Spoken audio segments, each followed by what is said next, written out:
오늘은요, 우리 마태복음 6장 11절 말씀을 가지고 냉장고 안에 썩은 빵이라는 제목으로, 이 빵은 너무 맛있게 보인다, 그지? 호밀인데? 냉장고 안에 썩은 빵이라는 제목으로 여러분과 함께 말씀 나누려고 합니다. 우리가 아까 읽었던 마태복음 6장 11절이 뭐와 관련된 건지 혹시 아는 사람? 네 글자. 주기도문, 맞아요. 주기도문에 오늘날 우리에게 원래 뭐죠? 일용할 양식을 주옵시고라고 보통 그렇게 진행을 하잖아요. 그런데 개혁개정이 아니라 세번역이다 보니까 필요한 양식을 내려주시고라고 되어 있어요. 근데 저는 이거 일용할 양식을 주옵시고라고 듣는 걸로 오늘은 조금 갔으면 좋겠습니다. 자, 모두에게 저 오른쪽 끝에 바깥쪽에 있는 거기에 알람이에요. 누군지 모르겠어요. 이따 잡아야 되겠어요. 네, 다시 시작할게요. 저는 요즘 이것 때문에 굉장히 큰 고민과 애씀에 빠져 있습니다. 우리 중에도 이 고민에 빠져 있는 사람이 있을지 모르겠는데, 다이어트. 이 다이어트란 말이 굉장히 이제 일상적인 표현이 된 시대. 혹시 여러분 다이어트 해요? 니네가 할 게 뭐가 있어? 너 왜 웃냐, 마루야? 너 할 게 많냐? 다이어트 하죠. 열심히 하죠. 운동도 하고 이제 여름도 다가오고 있고, 또 혹은 연초일 때 우리가 보통 다이어트를 열심히 합니다. 결심을 합니다. 저도 언제 이 다이어트 해야 되겠냐라고 좀 마음을 먹었냐면 3년 전에 비해서 몸무게가 한 15kg, 15kg가 넘겠다. 15kg 정도가 늘었어요. 엄청 찐 거죠. 원래 이렇게까지는 아니었는데 진짜 거대해졌어요. 몸 자체가. 근육량이 온데간데 없고요. 온몸에 지방만 막 축적되는 것 같아요. 혹시 그런 거 경험해봤어요? 떡볶이를 먹는데 국물이 한 곳에만 일정하게 떨어져요. 어디? 명치 위. 저거 좀 꺼줄래? 알람인 것 같아요. 그래서 아까 보면은 그 중단하기 이거 눌러주면 될 것 같아요. 양치질을 하다가요, 치약이 떨어지는데 늘 똑같은 자리에 떨어져요. 어디냐면 명치 바로 위. 양말 신으려고 이렇게 보면은 마루에 혹시 공감하니? 흑! 하고 양말 신어야 되는 거? 그런 이제 불편함을 좀 갖게 되는 것 같아요. 그래서 결심하죠. 다이어트를 해야겠다. 그러면서 이제 다이어트 결심할 때 사람들이 제일 먼저 하는 게 뭘까요? 운동일까요? 식습관일까요? 밥을 안 먹으려고 할까요? 운동을 하려고 할까요? 보통은 운동을 한다고 생각하는데 아니에요. 일단 안 먹어보잖아요. 대부분 다이어트를 시작하는 사람들은 뭐 이렇게까지 식단을 만들진 않아. 그냥 굶자, 물만 먹자 이러면서 식단을 조절하는 거죠, 스스로. 운동하는 거 너무 피곤하고 지치잖아요. 저도요, 요즘 음식을 막 조절하고 있어요. 여기 밑에 풀 오브 어스라고 하는 샐러드 집이 있는데 진짜 거의 한 3주 내내 점심, 저녁은 저거만 먹고 있어요. 나도 독해. 그 사장님도 날 되게 독하게 생각해. 왜냐면 양복 입은 사람이 매일 점심, 저녁 그거 먹으러 오니까 얼마나 신기하겠어. 그래서 막 이제 두런두런 얘기를 나눌 정도로 단골이 돼 있어요. 오늘은요, 제가 말씀을 준비하면서 어떤 말씀을 나눌까 하다가 물 마시려고 냉장고를 딱 열었는데요, 그 안에 언제부터 있었는지 알 수는 없지만 썩어서 곰팡이가 피어올라 있는 빵을 발견을 한 거예요. 한 주간 동안 저희 아내랑 지안이가 그 처가집에 가 있었거든요. 아내 본가에 가 있었거든요. 나 혼자서만 있다 보니까 집에서 식사를 할 일이 없어. 아침에도 뭐 선식 챙겨 나오고 점심은 여기 프로보스에서 먹으니까 냉장고에 뭐가 있는지 모르다가 물 마시려고 여기 냉장고 딱 열었는데 그 안에서 썩은 빵을 발견을 한 거죠. 무슨 생각이 들었냐면 한 구절이 빡 스치고 지나가는 거야. 우리가 아까 읽었던 오늘 우리에게 일용할 양식을 주시옵고 오늘 우리에게 필요한 양식을 주옵시고라는 문장이 딱 머릿속에 스쳐 지나가는 거예요. 왜냐면 나는 좀 살 좀 빼겠다고 먹는 것도 조절하고 안 먹다가 남겨가지고 썩어있는 곰팡이 핀 빵을 보고 있는 상황 속에서 이 일용할 양식을 주시옵고라는 문장이, 이 주기도문이 우리에게 왜 필요할까라는 질문이 문득 생각이 나는 거예요. 굳이? 밥도 남기는데? 그러면서 계속 의문이 들기 시작했어요. 이거 우리랑 상관없는 거 아니야?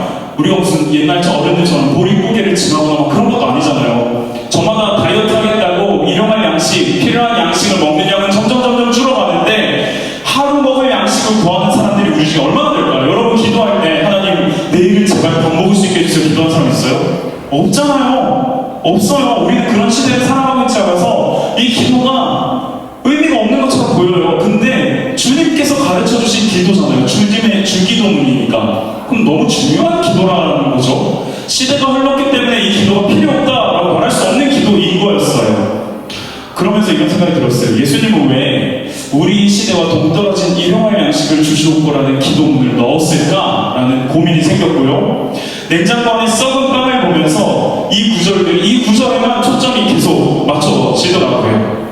여러분, 주기도문 하면은 처음 어떻게 시작하죠? 하늘에 계신 우리 아버지여, 그 다음 이름이 거룩히 여김을 받으시옵시며, 이게 무슨 말이냐면 하나님, 아버지 되신 하나님, 당신의 이름이 높임받기 원합니다. 다음 나라의 마옵시며 뜻이 하늘에서 이루어진 것 같이 땅에서도 이루어지리다. 하나님의 높으신 뜻이 이 땅 가운데 이루어지기를 원합니다 라고 막 기도를. 그 다음 문장이 뭐냐면 오늘날 우리에게 일용할 양식을 주시옵고요.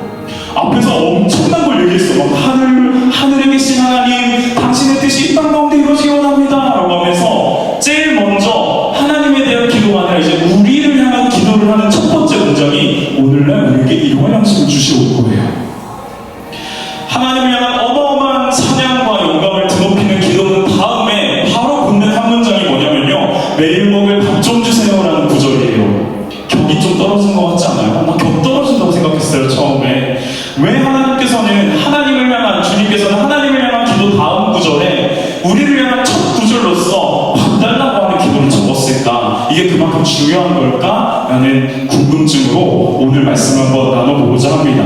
보통은요, 우리가 성경에서 그날 필요한 오늘 먹을 양식을 말할 때 떠오르는 이미지가 있고 사건이 하나 있어요. 혹시 뭔지 아세요?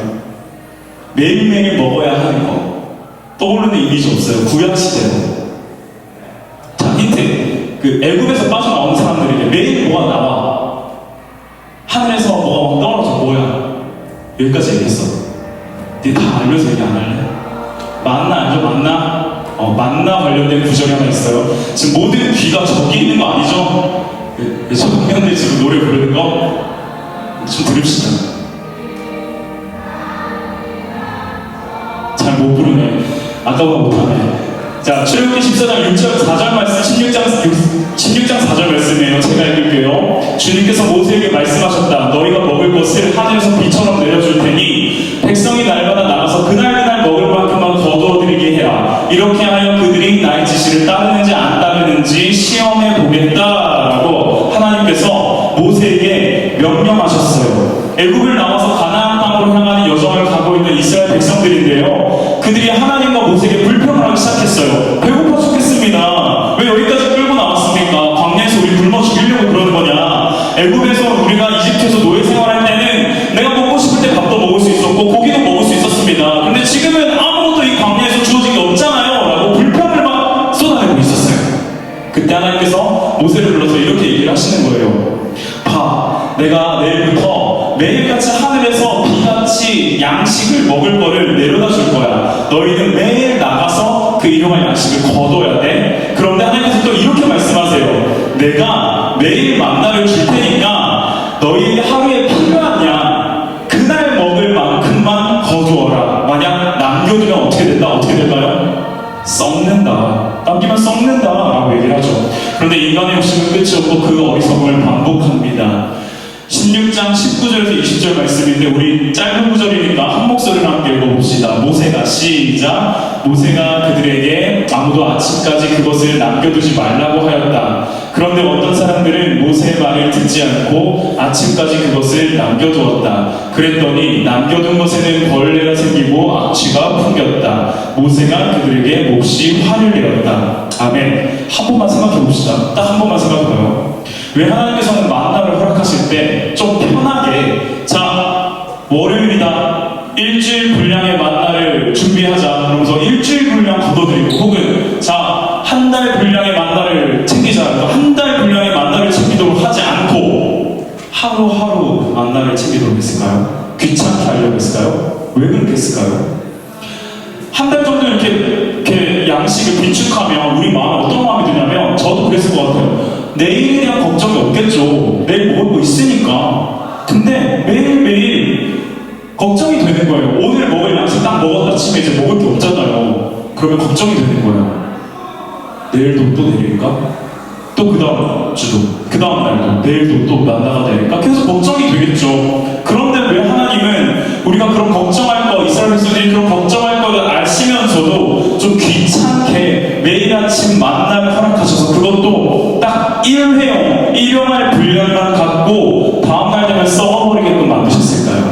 왜 그랬을까요? 요거 한번 고민해 봅시다.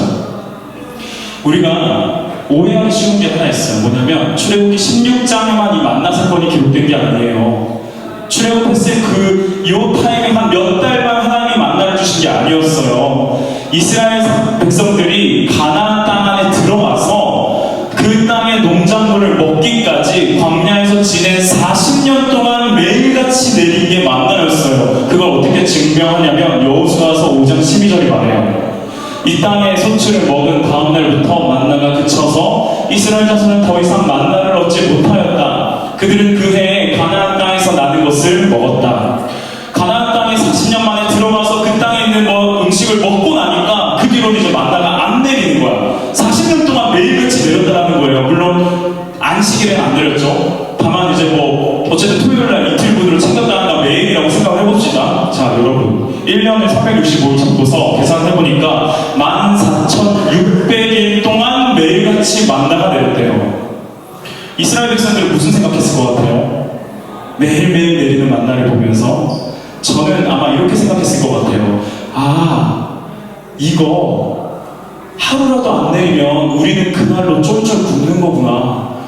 하나님이 하루라도 깜빡하셔가지고 만나를 안 내려주시면 영락없이 우리는 하루 쫄쫄 굶겠구나 라고 생각하지 않았을까요? 사랑하는 부모 친구들, 우리가 일용할 양식을 구해야 하는 이유가 요거예요. 날마다 새롭게 내리는 만나, 하늘로부터의 일용한 만나를 바라보면서 이 생각을 해야 돼요. 나는 하나님 없이는 살아갈 수가 없겠구나. 난 하나님 의지하지 않고서는 버텨낼 수 없는 사람이구나. 나 하나님 의존하지 않고서는 매일매일 굶주릴 수밖에 없는 모습이구나라는 걸 만나 사건을 통해서 여러분 우리가 느낄 수 있어야 돼요. 왜 굳이 주기도문에 일용할 양식을 주시온 거라고 적어놨냐면 이거 뭐라고? 이거 하나님 없이 우리 못 살아. 하나님 의지하지 않으면 살 수 없어. 하나님 의존하지 않으면 우리 매일매일의 삶이 쫄쫄 굶을 거야. 물론 여러분들이나 저나 음식으로 굶어가면서 사는 삶을 살지 않을 테니까 이것에 대해서 먹는 것에 대해서는 큰 욕망이 없겠죠. 그런데 실제로 우리의 갈급함이 무엇인지 한번 생각해 보자고요. 여러분 마음 가운데 있는 고민과 힘듦과 어려움과 괴로움과 절망과 등등등 수많은 아픔들, 또 이제 잠깐 여기서 시간 딱 넘어서서 20살 이상이 되면 청년으로서 지난주에 MBC 스트레이트에 2030 청년 보고서라고 희망 보고서라고 하는 다큐가 하나 올라갔는데요. 거기에 나오는 내용 중에 한 대목이 이런 게 있었어요. 1인 가구, 오늘날 1인 가구 중에 700만 명이 1인 가구래요. 700만 명 중에서 350만 명이 20대, 30대래요. 근데 그 중에서도 30% 이상이 우울증을 다 앓고 있고, 심지어는 요즘 청년들의 고독사가 늘어나고 있는 추세래요. 고독사라고 하는 건 명확하게 이렇게 표현하더라고요. 시체가 발견되고 부검을 했을 때 72시간이 지났다면 고독사예요. 72시간이면 며칠입니까? 3일이잖아요. 3일 맞나? 3일이잖아요. 3일 동안 이 사람이 죽은지를 모르는 거야. 그런 시대예요, 이제. 우리는 안 그럴 수 있겠죠. 그런 말로 여러분들 협박하고 싶진 않아요. 왜 그런 고독 가운데 죽을 수밖에 없었을까? 왜 스스로 생을 마감하는 선택을 하려고 했을까? 이 모든 것들이 하나님을 의존하지 않고는 굶주릴 수밖에 없는 모습이라고 저는 생각해요. 그래서 하나님께서 매일같이 만나를 허락하시는 거예요. 언제까지냐면 광야의 척박한 생활을 끝낼 때까지. 우리로 치면 하나님 나라가 이루어질 때까지 포기하지 않고 매일같이 우리를 먹이시고 입히시고 재우시는 게 하나님의 돌보심이다라는 걸 저와 여러분이 느꼈으면 좋겠어요. 그런데 우리는 참 하나님 의존하지 않고 살아가는 것 같아요. 저부터도 막 그랬던 것 같아요. 하나님께서 허락하시는 일용할 양식을 내가 누리고 그분만을 의지하기보다는 눈앞에 있는 상황으로서 난 염려하고 걱정하기 바쁘더라고요. 이것도 안 되는 것 같아, 실패. 저것도 안 되는 것 같아, 실패. 내 지금의 상황을 꼴을 보니까 이게 되겠나 싶은 거예요. 남들은 쭉쭉쭉쭉 치고 나가는 것 같은데 나는 그냥 제자리걸음을 하고 있는 것 같은 거예요. 그러다 보니 아무것도 안 하고 싶어요. 더 격렬하게 아무것도 하고 싶지가 않아요. 불안해지고요, 두려워져요. 어디서부터 어떻게 풀어가야 할지를 모르겠어요. 오늘날 청년들 혹은 청소년들이 가지고 있는 많은 생각의 흐름이 이런 쪽으로 가고 있다고 합니다. 여러분 안 그렇습니까? 부모 잘 만나야지, 다 잘 만나야지, 뭐 내가 아무리 열심히 해봐야 뭔 소용이 있겠니라고 생각하는 그런 마음은 없습니까? 심지어 이런 얘기가 있어요. 대한민국 역사에서 최초로 우리 세대가 부모님 세대보다 못 사는 세대래요. 다시요. 대한민국 역사 가운데서 최초로 우리 세대는 부모님들, 앞전 세대들보다 더 못 사는 삶을 살아갈 수밖에 없는 시대적 환경 가운데 노출돼 있대요. 그러니 그런 불안과 염려의 고리 앞에서 저도 벗어날 수가 없더라고요. 제가 최근에 그런 경험을 했어요. 목사님이 1년 동안 아르비교회 사역을 진짜 열심히 달리고 또 5월달 이제 막 행사 빡빡빡빡 쳐내려고 하니까 아무것도 하고 싶지가 않은 거야. 너무 무기력해지는 거야. 더 격렬하게 하고 싶지가 않았어요. 그래서 막 마음 가운데 그런 거 있죠. 왜 시험 기간에 시험을 쳐야 되는데 시험 공부를 해야 되는데 하고 싶진 않아. 자꾸 유튜브에 쇼츠만 봐. 근데 마음속 한켠에는 마음이 편하니? 안 편하잖아요. 아, 시험이 있긴 한데 이건 하긴 해야 되는데 그 불안과 염려가 계속 마음속에 사로잡고 있는 거예요. 하나님을 의존하려고 하기보다는요, 내 힘과 방식을 자꾸 의존하고 있으니까 나의 약함과 나의 악함에 지쳐서 쓰러져 버리더라고요. 그러다 보니 계속 걱정만 하고 아무것도 안 해요. 그냥 걱정만 할 뿐이야. 만나가 사방에 뿌려져 있는데 그 만나를 주스로 안 나가는 거예요. 걱정만 하는 거예요. 내일 뭘 먹고 있을까? 내일 어떻게 먹고 살지? 어떻게 먹고 살지? 쫄쫄 굶고만 있는 거예요. 방 안에 처박혀가지고. 아니 어쩌면요, 만나를 언제 나가서 양껏 주워 담았어. 근데 그 양껏 주워 담으면 뭐합니까? 하루면 썩는데, 근데 그 썩은 통 부여잡고 계속 끌어안고 있는 거예요. 이거라도 먹어야 되나? 라고 하면서. 저와 여러분에게 있어서 일용할 양식은 뭘까요? 저는 앞에서 계속 얘기했던 식량적인 부분만 얘기하는 게 아니라고 생각합니다. 우리의 굶주림을 채울 수 있는 모든 것이 일용할 양식이 될 수 있어요. 여러분이 지금 굶주리고 있는 게 뭐예요? 부모님으로부터의 인정이에요? 성적이에요? 진로예요? 좋은 친구 관계예요? 아니면 외모에 대한 열등감이에요? 그 굶주림 다 좋아요. 그런데 거기 끝에 있는, 끝 지점에 있는 우리의 모든 굶주림의 끝 지점에는 반드시 하나님을 향한 굶주림이 있을 수밖에 없어요. 그게 저는 믿음의 허기라고 생각해요. 믿음의 허기.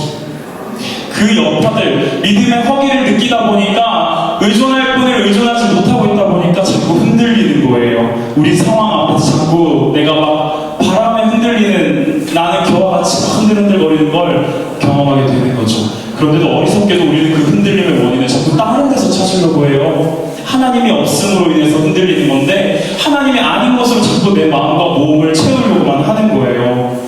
하나님 없이 살 수 없는 인생들이 하나님을 떠나서, 하나님을 의존하지 않아서 나타나는 문제들 앞에 다시 하나님을 바라보기는커녕 하나님이 아닌 것들로서 해결해 보려고 몸부림을 치는 거예요. 그래서 스펙도 쌓아보려고 하고요, 이것도 먹으려고 하고요, 이 남자 저 남자 이 여자 저 여자 다 갈아엎어 보려고 하고요. 왜? 믿음의 허기가 뭔지를 모르니까. 저와 여러분 얼마나 일용할 양식을 구하고 있습니까? 하늘에서 내려오는 그 양식 얼마나 구하면서 살아가고 있습니까? 제가 마주했었던 그 영적 슬럼프 앞에서 저를 붙잡아 주었던 것은요, 말씀이었어요. 말씀이라는 양식이었어요. 예수님께서 40일 동안 금식을 하시고 사단이 와서 제일 먼저 했던 시험이 뭐였죠? 돌을 떡으로 바꿔라 라고 얘기하죠. 돌을 떡으로 바꿔서 너의 육신의 갈급함을 채워라 라고 했을 때 예수님께서 뭐라고 하시냐면, 사람이 떡으로만 살 것이 아니요 주님의 입술에서 나오는 말씀으로 살 거라고 얘기했어요. 저는 그게 저와 여러분을 살리는 키라고 생각합니다. 키. 안타까운 건 여러분, 제가 그 허기 가운데서 말씀이 내 삶에 읽혀지고 들려지고 묵상이 되니까 내가 그동안 가지고 있었던 많은 염려들이 해소가 되는 것들을 느끼게 됐는데요. 사랑하는 친구들, 일체의 비결을 제가 한 가지 배웠어요. 꼭 얘기해주고 싶었어요. 만나면요, 매일같이 새롭게 내리는 거예요. 매일매일 새롭게 내리는 게 만나예요. 이게 왜 비결이냐면, 일주일에 주일 교회 나와서 말씀 한번 딱 듣고 집에 가잖아요. 좋아요. 좋은데 그러면 만나의 이미 좀 다시 생각해 봅시다. 목사님이 전해주는 말씀, 전사님이 전해주는 말씀의 만나를 딱 붙잡고 그 썩은 만나 통 부여잡고 일주일 살아가는 거예요. 다음 날이면 썩어버린다니까요. 그런데 만나는 매일같이 내리고 있어요. 우리 앞에, 우리 삶에. 주일에 선포되어지는 말씀 가지고 삶의 방향성 잡고 가면 너무 좋겠죠. 그런데 그 한 번의 말씀만을 가지고서 교회 문 밖으로 나가면은 그 말씀은 이내 휘발되어져 버리고 썩어져 버린 게 일수예요. 우리 그거 아무것도 붙잡지 못하고 살아가고 있거든요. 매일같이 내리는 만나를 등한시하면서 말이죠. 교회에서 만나 주워 담으면 뭐합니까? 일주일 동안 막 썩어진 채로 다시 다음 주에 폐상병 돼서 우리 집 교회 나오잖아요. 만나는 매일같이 새롭게 내려요. 기억하십시오. 일용할 양식을 구한다는 건 하나님을 의존한다라고 하는 우리의 믿음이고요. 그 하나님에 대한 의존, 하나님에 대한 의지는 매일같이 내리는 만나, 말씀의 만나를 받아 누리는 것에서부터 시작합니다. 그래서 도전할게요. 매일처럼 내리는, 새롭게 내리는 이 양식의 만나를 저와 여러분이 한번 누려봤으면 좋겠어요. 목사님하고 전사님이 큐티합시다 이제 한 달 동안 계속 얘기했습니다. 억지로 뭐 여러분들 끌고 갈 생각은 없어요. 그런데 오늘 마지막으로 정말 꼭 얘기해주고 싶어요. 매일같이 내리는 만나를 경험하세요. 그건 큐티를 통해서 묵상하는 게 좀 힘든 친구들 있죠. 괜찮아요. 그냥 그날 있는 본문만 읽어. 그래도 돼요. 이번 주, 지난주 토요일부터, 어제부터 로마서라고 하는 말씀으로 넘어갔어요. 좀 어려운 내용일 수 있는데 쉬운 성경으로 보면은 생각보다 어렵지 않아요. 가장 중요한 기독교의 복음에 대해서 말을 해주고 있어요. 로마서 그냥 그날 나오는 그 구절들만 읽기만 해도 돼요. 3번만 읽어줘요. 그거 읽는데 5분도 안 걸리잖아요. 화장실에 앉아서 읽어도 돼요. 그렇게 매일매일 허락되는 말씀의 만나를 좀 주스러 갑시다. 주우러 갑시다. 새로운 만나 필요한 친구들 있죠? 썩은 통, 냄새나는 그 썩은 통 부여잡고 있지 말고 도전해보자고요. 매일같이 내리는 일용한 양식인 만나를 구하는 저와 여러분이 되면 좋겠습니다. 말씀의 결론을 맺을게요. 찬양 안 할게요. 네, 말씀의 결론을 맺겠습니다. 예수님께서 우리에게 주기도문으로 일용할 양식을 구하라라고 말씀하신 것은요, 우리가 하나님을 의존하지 않고는, 의지하지 않고는 살아갈 수 없는 인생이야 라는 걸 말해주고 있는 거예요. 광야의 이스라엘 백성들이 40년 동안 매일같이 만나가 내리는 것을 바라보면서 내가 하나님 없이는 굶을 수 있구나, 살 수 없구나 라는 걸 느낀 것처럼 우리 역시도 일용할 양식인 하나님의 말씀 없이는 한 치 앞도 분간할 수 없는 우리 삶에서 분별하며 굶주리지 않으며 살아갈 수가 없어요. 주 안에서 사랑하는 고등부 친구들, 저부터 썩은 내나는 만나통 붙잡지 않고 매일같이 새롭게 내리는 만나를 주스러 나가겠습니다. 여러분도 그러하기를 간절히 소망합니다.